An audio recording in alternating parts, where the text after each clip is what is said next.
Students, आज से कुछ सेशंस पहले हमने डिस्कस किया था कि माइक्रोसॉफ्ट एक्सेल की मदद से हम डिसीजन मेकिंग कैसे करते हैं, उस प्रोसेस को कैसे फैसिलिटेट करते हैं। डिसीजन हम हमेशा फ्यूचर में लेते हैं। इस सेशन में हम फोकस करेंगे कि जब हमारे पास डेटा आज का मौजूद है, आज से पहले का डेटा, यानी जिसको हम यस्टरडे का डेटा कहते हैं, आज से पहले के टाइम का डेटा मौजूद है, उस डेटा को यूज़ करते हुए हम फ्यूचर के बारे में फोरकास्ट या प्रिडिक्शन कैसे करेंगे। डिसीजन मेकिंग भी इसी को कहते हैं। डिसीजन हमेशा हम फ्यूचर के बारे में लेते हैं, तो इस टॉपिक को हम ये भी कह सकते हैं कि डिसीजन मेकिंग कैसे करेंगे। कुछ टेक्निक्स एक्सेल में मौजूद हैं जो एक्सक्लूसिव हैं फोरकास्टिंग, प्रिडिक्शन या डिसीजन मेकिंग के लिए। तो आइए कंप्यूटर पे चलते हैं और देखते हैं कि वो कौन सी टेक्निक्स हैं और हम उसको कैसे अप्लाई करेंगे। ये स्टूडेंट्स, ये मेरे पास एक हाइपोथेटिकल डेटा है और ये डेटा हमें क्या बता रहा है, ये मेरे पास टाइम का फैक्टर मौजूद है और हर साल के अगेंस्ट जो किसी भी प्रोडक्ट की सेल है वो मेरे पास मौजूद है। ये नंबर ऑफ़ यूनिट्स भी हो सकते हैं और उनके पैसे भी हो सकते हैं, लेकिन इस वक्त क्योंकि हाइपोथेटिकली एक एग्जांपल मैंने जनरेट किया तो ये नंबर्स मेरे पास मौजूद हैं। जब मैंने फ्यूचर के बारे में कोई डिसीजन लेना हो, यानी 2015 तक की तो मेरे पास इंफॉर्मेशन मौजूद है, लेकिन अगर मैंने 2016 की इंफॉर्मेशन लेनी है तो मुझे ये डेटा क्या बता रहा है। इस डेटे में जो इम्पोर्टेंट चीज़ है वो इस डेटे में वेरिएशन टाइम के रेफरेंस से हो रही है। तो हर उस डेटे में जिसमें वेरिएशन टाइम के रेफरेंस से हो रही हो उसको हम टाइम सीरीज़ कहते हैं। और जहाँ पे भी टाइम सीरीज़ मौजूद है वहाँ पे हमें बड़े एक्सक्लूसिव टेक्निक्स इस्तेमाल करनी पड़ती हैं, जो रेगुलर टेक्निक्स हैं वो हम इस्तेमाल नहीं कर सकते। क्यों नहीं कर सकते, ये आप सबको पता है कि टाइम के कुछ कैरेक्टरिस्टिक्स ऐसे हैं जो कि यूजुअल डेटा में नहीं होते। जब हम साल के महीनों की बात करते हैं तो हमें पता है कि हर साल में जनवरी एक मरतबा आता है, जनवरी के बाद फरवरी एंड देन अप टू दिसंबर, और जो ही दिसंबर आता है अगले साल में जनवरी रिपीट हो जाता है। अब ये एक ऐसा फीचर है जो बाकी डेटा सेट्स में नहीं होता। सिमिलरली कुछ प्रोसेसेस ऐसे होते हैं जो टाइम के हिसाब से पहले अपनी पीक पे पहुंचते हैं और फिर वो ड्रॉप हो जाते हैं, और फिर उसके बाद जब ड्रॉप होने के बाद दोबारा वो पीक पे आते हैं। आमतौर पे उनको हम साइक्लिकल इवेंट कहते हैं। ये वो मैं आपको एग्जाम्पल दे रहा था कि जिनकी वजह से जो टाइम के रेफरेंस से डेटा इकट्ठा है वो बाकी डेटा सेट से डिफरेंट होता है। यहाँ पे एक आम क्वेश्चन शायद आपके जहन में भी आया हो कि रिग्रेशन की टेक्निक हमने पढ़ी थी, वो हम क्यों यूज़ नहीं कर सकते। तो रिग्रेशन की जो टेक्निक है वो इस वजह से यूज़ नहीं हो सकती कि ये टाइम के रेफरेंस से डेटा इकट्ठा हुआ है, जहाँ पे रिग्रेशन की टेक्निक इस्तेमाल नहीं हो सकती। फोरकास्टिंग हम रिग्रेशन से भी कर सकते हैं, लेकिन यहाँ पे वो टेक्निक इस्तेमाल नहीं हो सकती। क्यों? क्योंकि ये टाइम के रेफरेंस से डेटा इकट्ठा है। तो यहाँ पे कौन सी टेक्निक इस्तेमाल होगी? यहाँ पे जो टेक्निक इस्तेमाल होगी उसको मैंने यहाँ पे डिस्कस करते हैं। हमने कुछ मॉड्यूल पहले डेटा एनालिसिस का मॉड्यूल ऑन किया था। आई होप कि आपको याद होगा। उस डेटा एनालिसिस के पैकेज को हम यहाँ पे ऑन करते हैं और इस पूरी रिपॉजिटरी में हमारे पास एक टेक्निक है जिसका नाम एक्सपोनेंशियल स्मूथिंग है। ये वो टेक्निक है जो एक्सक्लूसिवली यूज़ होती है टाइम सीरीज़ फोरकास्टिंग के लिए। अच्छा, यहाँ पे इसको क्लिक किया। क्लिक करने के बाद ये जो इन्फॉर्मेशन हमसे पूछ रहा है, कुछ इन्फॉर्मेशन ये बाय डिफ़ॉल्ट सेलेक्ट कर लेता है क्योंकि हमने डेटा को यहाँ पे इकट्ठा सेलेक्ट किया हुआ है, तो इसने कुछ चीज़ें चूज़ कर ली हैं। लेकिन अगर ये डिफ़ॉल्ट नहीं भी कर रहा या अगर ये डिफ़ॉल्ट इसने किया है तो आप इसको इंश्योर कर लें कि हमारे पास डेटा जो इसने इस रेंज में लिखा है, क्या ये वही डेटा सेट है जिसको हमने यूज़ करना है। यहाँ पे हम देखें तो ये वही डेटा सेट यहाँ पे मौजूद है जिसको इसने सेलेक्ट किया हुआ है। उसके बाद एक और चीज़ डैम्पिंग फैक्टर यहाँ पे डिस्कस कर रहा है। ये क्या होता है? जब इसकी आउटपुट सामने आएगी तो उस वक्त मैं आपको ज़्यादा तफसील से बताऊंगा कि ये डैम्पिंग फैक्टर क्या रोल प्ले करता है। इस वक्त सिर्फ इतना बता दूं कि इसकी वैल्यू 0 से 1 के दरमियान में मूव करती है। It can not be lesser than 0, it can not be more than 1, यानी नेगेटिव वैल्यू नहीं हो सकती।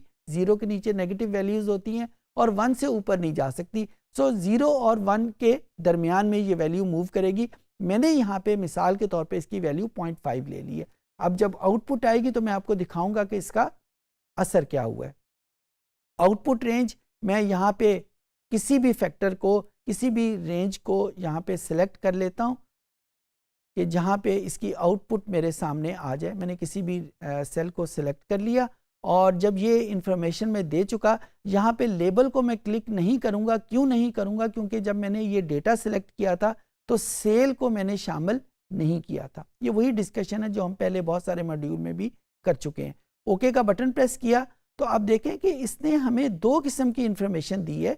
एक तो इसने न्यूमेरिकल डेटा हमारे साथ शेयर किया है, दूसरा एक ग्राफ शेयर किया है। इस ग्राफ में जो मज़ेदार चीज़ है वो हम इसको डिस्कस करते हैं कि ये जो ब्लू कलर की लाइन है ये एक्चुअल डेटा है और ये जो रेड कलर की लाइन है ये हमारे पास फोरकास्टेड डेटा है, यानी जो इस मॉडल की मदद से डेवलप किया गया।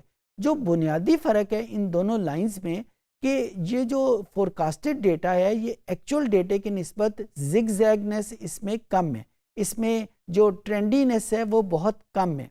और दूसरी बात ये हमें बता रहा है कि एक्चुअल डेटा तो हम देखें कि वो इंक्रीजिंग पे ख़त्म हुआ है। हमें ये नहीं पता इस इंक्रीज़ के बाद ये डाउन पे जाएगा या फर्दर इंक्रीज़ कर लेगा, लेकिन ये जो हमारे पास फोरकास्टेड डेटा है उसको देखें तो उसने हमें ये बता दिया कि ये जो नेक्स्ट वैल्यू इसकी होगी वो डिक्रीजिंग होगी, वो इंक्रीजिंग नहीं होगी जो फोरकास्टिंग में होता है। सो यहाँ पे हमें इस ग्राफ की मदद से एक्सपोनेंशियल स्मूथिंग में हमें पता चल गया कि जो इसकी नेक्स्ट वैल्यूज़ आएंगी वो इंक्रीजिंग की बजाय डिक्रीजिंग होगी। अब दूसरा सवाल पैदा होता है कि वो जो डैम्पिंग फैक्टर हमने सेलेक्ट किया था 0.5 का, वो क्या रोल प्ले कर रहा है? ये जो जिगजैगनेस है ये कंट्रोल होती है उस डैम्पिंग फैक्टर से। अगर मैं 0.5 की बजाय इसकी वैल्यू 0.7 या 0.8 या 0.9 ले लूँ तो इसकी ये जो जिगजैगनेस है ये बहुत कम हो जाएगी। मिसाल के तौर के ऊपर हम इसको सिलेक्ट करते हैं इसी डेटा सेट में, अगर दोबारा से इसको करें और यही डेटा सेट दोबारा करें और यहाँ पे हम इसका जो डैम्पिंग फैक्टर है वो 0.9 लें, अगर इसमें देखें तो यहाँ पे डैम्पिंग फैक्टर मैंने 0.9 लिया था, तो आप इस फोरकास्टेड लाइन की जिगजैगनेस देखें वो बहुत रिड्यूस हो गई है। यहाँ पे अगर 0.5 के ऊपर उसको कंपेयर करें तो यहाँ पे जिगजैग ज़्यादा है, 0.9 के ऊपर जिगजैग कम हो गई। जिगजैग से एक्चुअली होता क्या है कि हमें पता नहीं चलता कि जो नेक्स्ट पॉइंट होगा वो इंक्रीजिंग होगा या डिक्रीजिंग होगा, लेकिन जब जिगजैग कम होगा तो फिर हमें आसानी होगी कि हम आसानी से नेक्स्ट वैल्यू को प्रिडिक्ट या फोरकास्ट कर सकेंगे। ये हमारी अपनी चॉइस के ऊपर है कि हम वो जिगजैग कितना कम करना चाहते हैं। एक एडवाइजेबल फीचर ये है कि इसकी वैल्यू को 0.7 से ऊपर होना चाहिए ताकि हम एक बेहतर कर्व हमारे सामने आ सके और हम उसको प्रिडिक्ट कर सके। ये एक टेक्निक थी जिसका नाम एक्सपोनेंशियल स्मूथिंग था। बिल्कुल इसी तरीके से एक टेक्निक और अवेलेबल है, उसका जो ग्राफ होगा वो तकरीबन ऐसा ही होगा, लेकिन उस टेक्निक का नाम जो है वो थोड़ा सा मुख्तलिफ है, जिसका नाम है मूविंग एवरेज। ये मैंने इस डेटा एनालिसिस रिपोजिटरी में इसको सिलेक्ट किया। जब इसको सिलेक्ट किया तो बिल्कुल उसी तरीके से हमें ये देखना पड़ेगा कि डेटा रेंज कौन सी है। वो डेटा रेंज मैंने यहाँ पे इसको सिलेक्ट कर लिया। अब मैंने यहाँ पे लेबल को शामिल किया तो मैंने लेबल को क्लिक कर लिया और जो इंफॉर्मेशन यहाँ पे हमें प्रोवाइड करनी पड़ती है, एक्सपोनेंशियल स्मूथिंग में हमें डैम्पिंग फैक्टर देना पड़ता था, यहाँ पे हमें इंटरवल देना पड़ेगा कि हम कितनी इंटरवल्स को कलेक्ट करके कंबाइन करके आगे चल रहे हैं। इसकी मिसाल मैं आपको यूँ देता हूँ, अक्सर ऑफिसेज में जब अटेंडेंसेस कैलकुलेट होती हैं तो कि वो कोई एम्प्लॉई कितने वक्त पे ऑफिस में रहा है, 8 घंटे 9 घंटे या 10 घंटे, वहाँ पे जब फोरकास्ट होता है कि ये एम्प्लॉई जो पिछला एक पूरा महीना इतने 8 घंटे इसने गुजारे हैं या 9 घंटे गुजारे हैं, नेक्स्ट पे वो कितना वक्त गुजारेगा किसी नेक्स्ट डे में, तो वहाँ पे 7 डेज यानी इंटरवल जो है वो 7 का रखते हैं, क्योंकि एक वीक जो है वो 7 के ऊपर होता है। सिमिलरली जब हमारे पास मुख्तलिफ प्लेयर्स का डेटा होता है कि क्रिकेट का अगर एग्जांपल लें तो कोई प्लेयर जो है वो 3 मैच खेल रहा है, कोई 5 मैच किसी ने खेले हुए हैं। 5 मैचों में आपको पता है अगर टेस्ट मैच देखा जाए तो हर मैच की 2-2 इनिंग्स हैं। तो उनको कंबाइन करने के लिए जब हम इंटरवल यूज़ करेंगे तो वो 2 का यूज़ करेंगे, क्योंकि हर मैच में 2-2 इनिंग्स हैं। तो ये जो इंटरवल है ये बेसिकली शो कर रहा है कि हम कितने डेटे को कंबाइन करके आगे रिजल्ट देखना चाहते हैं, और जो इसका रिजल्ट है उसका एग्जैक्टली वही होगा जिस तरीके से मूविंग एवरेज का हमारे पास जवाब आता है। इसको अगर हम एग्जैक्ट करें और इसका चार्ट हम यहाँ पे ऑन कर लेते हैं, चार्ट आउटपुट, और इसको क्लिक किया तो ये हमारे पास चार्ट ऑप्शन आ जाएगी। आप इसका चार्ट देखेंगे, चार्ट एग्जैक्टली उसी तरह का है जिस तरह एक्सपोनेंशियल स्मूथिंग का चार्ट है। आपके जहन में ये ज़रूर सवाल होगा कि इन दोनों में फिर हमें कौन सी टेक्निक अप्लाई करनी चाहिए। तो उसका बड़ा आसान जवाब ये है कि मूविंग एवरेज एक पुरानी टेक्निक है, एक्सपोनेंशियल स्मूथिंग एक नई टेक्निक है। आजकल फाइनेंशियल मार्केट्स में जब फोरकास्टिंग होती है लोग उसको एक्सपोनेंशियल स्मूथिंग को ज़्यादा यूज़ करते हैं, या जहाँ पे भी हम टाइम के रेफरेंस से जब डेटा इकट्ठा है और उसके हिसाब से फोरकास्टिंग करेंगे तो उसको हम एक्सपोनेंशियल स्मूथिंग को प्रेफर करते हैं। और उसकी बुनियादी वजह यह है कि ये एक नई टेक्निक है, मूविंग एवरेज एक पुरानी टेक्निक है। मूविंग एवरेज के ड्रॉबैक्स ज़्यादा हैं as compared to exponential smoothing. Exponential smoothing statistically और मैथमेटिकली एक सुपीरियर टेक्निक है as compared to moving average. Exponential smoothing तो लोग ज़्यादा यूज़ करते हैं। रिजल्ट आपने देखा कि उनके जो चार्ट की आउटपुट है वो कुछ बहुत ज़्यादा डिफरेंट नहीं है। एक्सपोनेंशियल स्मूथिंग आपको एक बेहतर आंसर प्रोवाइड करती है। उम्मीद है कि ये चीज़ें आपको समझ आ गई होंगी।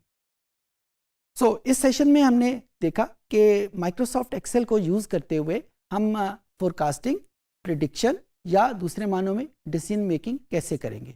जो टेक्निक्स हमने सीखी उनमें एक्सपोनेंशियल स्मूथिंग और मूविंग एवरेज बहुत इंपॉर्टेंट टेक्निक के तौर पे मौजूद हैं।